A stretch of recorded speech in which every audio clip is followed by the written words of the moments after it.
مولانا محمد بارکم صلاۃ و سلام علیک یا رسول اللہ صلاۃ و سلام علیک یا حبیب اللہ صلی اللہ تعالی علیہ وسلم۔ حضرات، عشاء کے بعد سے لے کر اب تک آپ تمام حضرات جشن غوث البرا کے اس بابرکت اور نورانی پروگرام میں شرکت کی اور بیٹھنے کی، سننے کی سعادت و برکت حاصل کر رہے ہیں۔ اللہ رب العزت آپ سب کی میری حاضری، شرکت، سننے، سنانے سب کو قبول فرما لے۔ میں دل کی گہرائیوں سے مبارکبادی پیش کرتا ہوں ٹھیکیدار پاڑا کے مسلمانوں کو، نوجوانوں کو، دوستوں کو اور ان بچوں کو جنہوں نے محفل غوث اعظم کو اتنا بارونق، عمدہ اور بہتر بنانے میں نہ جانے ایک ہفتہ 10 دن سے یا بلکہ اس سے بھی زیادہ دنوں سے جنہوں نے کوشش کی ہے، محنتیں کی ہیں، جد و جہد اور کرد و کاوش کی ہیں، اللہ رب العزت ان سب کی محنتوں کو قبول فرما کر دارین کی سعادتوں سے مالا مال فرمائے۔ آمین۔ حضرات اور سب کو حضور غوث سمدانی، محبوب سبحانی، شہباز لامکانی، قندیل نورانی، پیر پیراں، میر میراں، شاہ جیلاں، سیدنا شیخ محی الدین عبد القادر جیلانی کا صدقہ عطا فرمائے اور فیضان غوث اعظم سے ہم سب کے ذہن و فکر کو مالا مال فرمائے۔ خطبہ کے بعد قرآن مقدس کی بے انتہا مشہور آیہ مبارکہ تلاوت کرنے کا، پڑھنے کا میں نے شرف حاصل کیا ہے۔ اللہ رب العزت ارشاد فرماتا ہے، یا ایھا الذین آمنوا اتقوا اللہ، اے ایمان والو اللہ سے ڈرو، وکونوا مع الصادقین، اور سچوں کی صحبت، سنگت اختیار کرو، بروں کی صحبت سے، جھوٹوں کی سنگت سے اجتناب کرو، پرہیز کرو۔ اور یہاں سچوں سے مراد علماء ربانیین، اولیاء کاملین اور انبیاء کرام کے مقدس ذات، ہستیاں اور ان کی شخصیات ہیں۔ حضرات، آج حضور غوث اعظم کے حوالے سے اور ان کے تعلق سے یہ پروگرام رکھا گیا ہے۔ حضور غوث اعظم یہ مادر ذات ولی ہیں۔ سبحان اللہ، تھوڑا بول دیجئے سبحان اللہ۔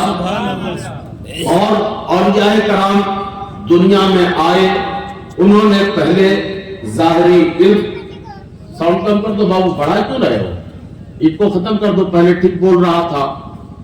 اور دوسرے اولیاء کرام دنیا میں آئے، انہوں نے محنت کی، مشقت کی، عبادت کی، نوافل کی کثرت کی، پھر مقام انہیں ملا اور ولایت کے ایک درجے پر فائز ہوئے اور بتدریج پھر وہ مقام غوثیت اور قطبیت تک انہوں نے سفر کیا۔ مگر آج میں اور آپ تمام حضرات دنیا اسلام کے جس عظیم ہستی کی بارگاہ میں خراج عقیدت پیش کرنے کے لیے یہاں پر حاضر ہیں، وہ حضور غوث سمدانی مادر ذات یعنی ماں کے پیٹ سے ولی بن کر پیدا ہوئے۔ اور بول دیجئے سبحان اللہ۔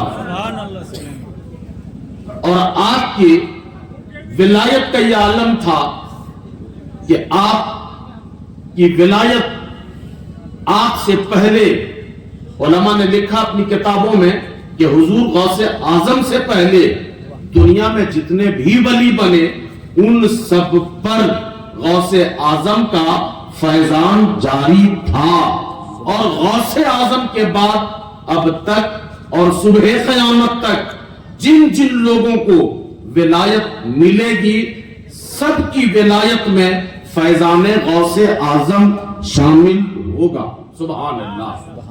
حضور غوث اعظم مادر ذات ولی، اور پھر حضور غوث اعظم کا جو فیملی بیک گراؤنڈ ہے، ذرا اس کو بھی آپ سمجھیے، اور تعلیمات غوث اعظم اسے بھی آپ کو سمجھنا ہے۔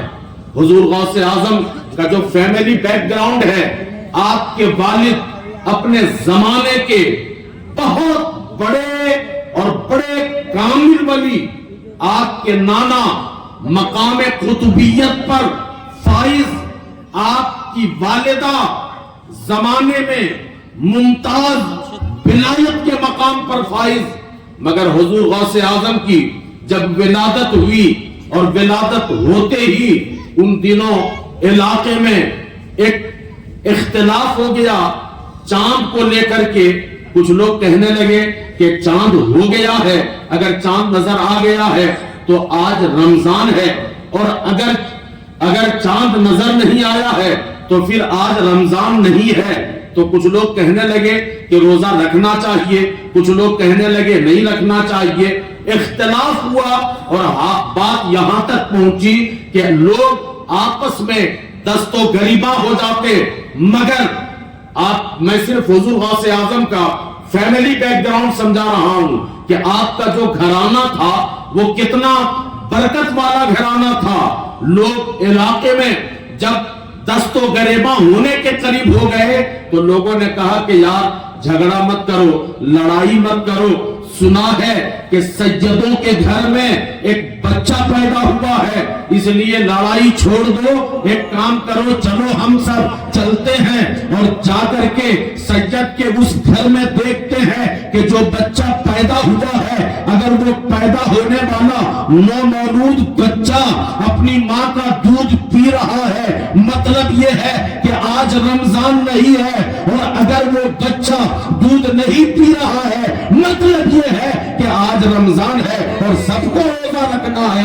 حضور غوث اعظم زمین پر آئے اور آپس میں اختلاف جو لوگوں میں تھا، دست و گریباں ہونے کے قریب تھے، وہ سارے لوگ اس بات پر متفق ہوئے اور لوگوں نے آ کر کے دیکھا اور پھر اسی اعتبار سے فیصلہ کیا۔ میں بتانا یہ چاہتا ہوں کہ حضور غوث اعظم اس مقام پر فائز ہے کہ جب لوگ آپس میں لڑنے بھڑنے اور مارنے اور مار کھانے کے قریب ہوتے تب فیضان غوث اعظم جاری ہوتا اور لوگوں کا اختلاف دور ہو جاتا اور لوگ آپس میں گلے سے گلے مل لیتے اور سارے شکوے ساری شکایتیں آپس کی دور کر لیتے۔ سبحان اللہ۔ تو حضور غوث اعظم کی ولادت ہوئی اور جب آپ کی عمر شریف 4 سال 4 مہینے 4 دن کی ہوئی۔ بزرگوں کے گھر کا ایک طریقہ ہے، اب تو بہت آسان ہے اسے یاد رکھ لینا۔ جب غوث اعظم کی عمر شریف 4 سال 4 مہینے 4 دن کی ہوئی تو بزرگوں کے گھر کا طریقہ ہے کہ اپنے بچوں کو ٹھیک اسی دن بسم اللہ خوانی کرواتے۔ سبحان اللہ، چون کے بولیے سبحان اللہ۔ سمجھ میں سب کو آ رہی میری بات؟ کان پہ زیادہ بوجھ نہیں لگ رہا نا مائک کی آواز؟ تھوڑا بولیے، ہوں ہاں بولیے۔ حضور غوث اعظم کو آپ کے نانا محلے کے مکتب کے امام صاحب کے پاس لے کے گئے جب آپ کی عمر 4 سال 4 مہینے 4 دن کی ہوئی۔ لے کے گئے۔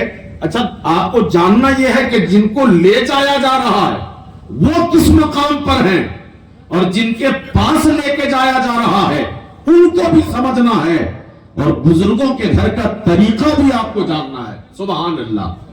آپ کے نانا جو مقام قطبیت پر فائز تھے، غوث اعظم مادر ذات ولی ہیں، مگر نانا اپنے نواسے کو لے کر مکتب کے مولی صاحب کے پاس گئے اور ادب سے بٹھا کے کہا کہ حضرت یہ میرا نواسا ہے، آج میرے نواسے کی عمر 4 سال 4 مہینے 4 دن کی ہو گئی ہے، حضور آپ میرے نواسے کو بسم اللہ پڑھا دیجئے۔ سبحان اللہ۔